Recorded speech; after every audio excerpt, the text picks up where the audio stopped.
Zastanawiacie się, jaki telefon kupić do 1500 zł? Ja w dzisiejszym odcinku przychodzę Wam z odpowiedzią na to pytanie. Dobry smartfon to taki, który jest optymalny dla większości z nas i może mieć takie rzeczy jak wysokie odświeżanie ekranu, wyświetlacz AMOLED, łączność 5G, topowy procesor, fajne głośniki czy dobre aparaty, które nagrywają nawet w 4K. Właśnie takie smartfony, które mają te rzeczy, znajdziecie w dzisiejszym zestawieniu. Link do nich oczywiście macie w opisie, a kupując któryś z tych telefonów możecie jeszcze dodatkowo zaoszczędzić dzięki partnerowi tego odcinka, jakim jest Letishop. Wystarczy, że założycie zupełnie darmowe konto na Letishop przy użyciu linka z opisu. Potwierdzicie e-mail, aktywujecie cashback w jednym z 3500 dostępnych sklepów, takich jak MediaMarkt, MediaExpert, EuroAGD czy Allegro. Dokonacie zakupu i gotowe. W ciągu paru dni wróci do Was część kasy.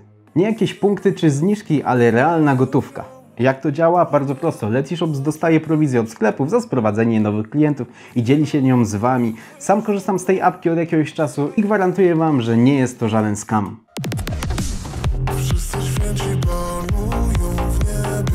Jeśli potrzebujecie telefonu wielozadaniowego, takiego, który będzie dobry do zwyczajnego korzystania na co dzień, to warto zastanowić się nad Samsungiem Galaxy M52. Telefon ma dużo zalet, działa bardzo szybko i stabilnie, radzi sobie z wymagającymi grami i ma genialny wyświetlacz, jakim jest AMOLED ze 120 Hz o przekątnej 6,7 cala i rozdzielczości 1080 na 2400. Jak na tę półkę cenową, naprawdę kozak. Nie zabraknie w nim też takich rzeczy jak NFC, Dual SIM, miejsce na kartę pamięci microSD do 1 TB, nowoczesną łączność komórkową 5G i szybkie Wi-Fi 6. Jeśli chodzi o baterię, to mają o pojemności 5000 mAh i to wystarcza na około 1,5 dnia normalnego korzystania. Jeśli szukacie telefonu idealnego do korzystania na co dzień, pracy biurowej, oglądania filmów, przeglądania social mediów, to warto zwrócić uwagę na Redmi Note 10 Pro. Jest to telefon, który ma świetny stosunek ceny do możliwości, do tego jest to kolejny telefon na liście z AMOLEDem z bardzo wysoką częstotliwością odświeżania 120 Hz i przekątnej 6,7 cala. Telefon dostaniemy z 6 GB pamięci i do tego będziemy mogli wybrać sobie wersję albo 64 albo 128 GB, jeżeli chodzi o pamięć wbudowaną. Jest to telefon idealny do wszelkiej rozrywki, dzięki świetnemu ekranowi i fajnym wbudowanym głośnikom stereo oglądanie filmów to czysta przyjemność, a dzięki wbudowanemu procesorowi Qualcomm Snapdragon 732G nie będziemy narzekać na zwiechy przy codziennym użytkowaniu. Ba, nawet większość mniej wymagających gier pójdzie na tym telefonie bez problemu. Tworzenie treści na tym telefonie też jest bardzo przyjemne i to właśnie na tym, mam wrażenie, skupiło się Xiaomi. Znajdziemy w nim 5 aparatów, 4 z tyłu i 1 z przodu i dają one radę. W dzień przy dobrym oświetleniu zdjęcia są bardzo dobre, a nocne fotki jak na tą półkę cenową też nie są złe. Bateria ma 520 mAh i starcza na pełne 2 dni pracy. Dla osób, które chcą mieć naprawdę bardzo szybki telefon z AMOLEDem, to jednym z najlepszych wyborów będzie Redmi GT Master Edition 5G. Jest to telefon, który naprawdę imponuje swoją szybkością i wydajnością. Wszystko dzięki szybkiemu procesorowi Qualcomm Snapdragon 778G.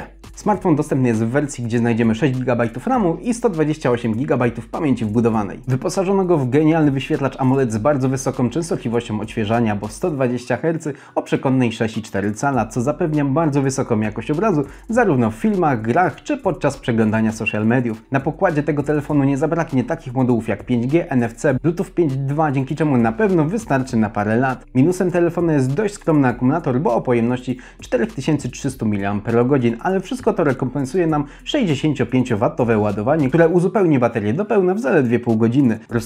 Rozczarowujący natomiast nie jest aparat selfie, bo znajdziemy tam 32-megapikselową matrycę, która robi naprawdę fajne zdjęcia. Tylne aparaty również nie odbiegają od standardów tej półki cenowej. Po raz kolejny, jeśli szukacie uniwersalnego telefonu, który nie zawiedzie Was w codziennym użytkowaniu i jest lekko nastawiony pod gry, to dobrym wyborem będzie Oppo Reno 5 5G. W telefonie znajdziemy fajny AMOLED z odświeżaniem na poziomie 90 Hz i przekątną 6,4 cala i naprawdę wydajny procesor Snapdragon 765G. Całość uzupełnia 128 GB pamięci wbudowanej i 8 GB RAMu, dzięki czemu rozgrywka jest naprawdę przyjemna. Nie można narzekać na brak płynności ani przycinki. Jedyne, co może nam przeszkadzać przy graniu, to dźwięk. Niestety zabrakło w nim głośnika stereo. Poza graniem telefon idealnie sprawuje się podczas codziennych czynności. Aparat selfie robi naprawdę dobrą robotę, a tylne natomiast standardowo w dzień robią naprawdę przyzwoite zdjęcia. Gorzej zaczyna być po zmroku, ale to bez większego zaskoczenia jak dla tej półki cenowej. Bateria nie jest pokaźnych rozmiarów, ale dzięki szybkiej 65W ładowarce naładowuje doładujemy ją do pełna w nieco ponad 40 minut. Kolejny bardzo uniwersalny telefon na tej liście to Poco F3 5G. Jest to jeden z szybszych, o ile nie najszybszy smartfon w tym przedziale cenowym, a to wszystko dzięki procesorowi Qualcomm Snapdragon 870, szybkiej pamięci masowej UFS 3.1, 6 GB RAM i dobrej optymalizacji systemu. To wszystko składa się na naprawdę bardzo fajną wydajność zarówno w codziennym użytkowaniu, jak i w grach tych mniej wymagających i tych znacznie bardziej wymagających. Na pokładzie nie zabraknie oczywiście 5G oraz mojego ukochanego NFC. Wyświetlacz, jaki w nim znajdziemy, to dobrze znany AMOLED z bardzo wysoką częstotliwością odświeżania, bo 120 Hz o przekątnej 6,7 cala. Trzeba jednak dodać, że ten telefon nie jest mocarzem w dziedzinie fotografii. Zdjęcia i filmy kręci znośnie. Nie są złe, ale w tej cenie możemy wyrwać coś lepszego pod tym względem. Na przykład wymieniony wcześniej Samsung M52. Jednak bez wątpienia nadrabia swoją wydajnością i jeśli zależy Wam bardzo na wydajności, to można ten telefon brać w ciemno. I to tyle, jeśli chodzi o to zestawienie. Mam nadzieję, że ten film Wam się podobał. Jeżeli tak, to nie zapomnijcie dać łapki w górę, komentarz i napisać, który telefon z nich wybieracie, a może który ten telefon już macie. Dzięki wielkie, do zobaczenia, cześć!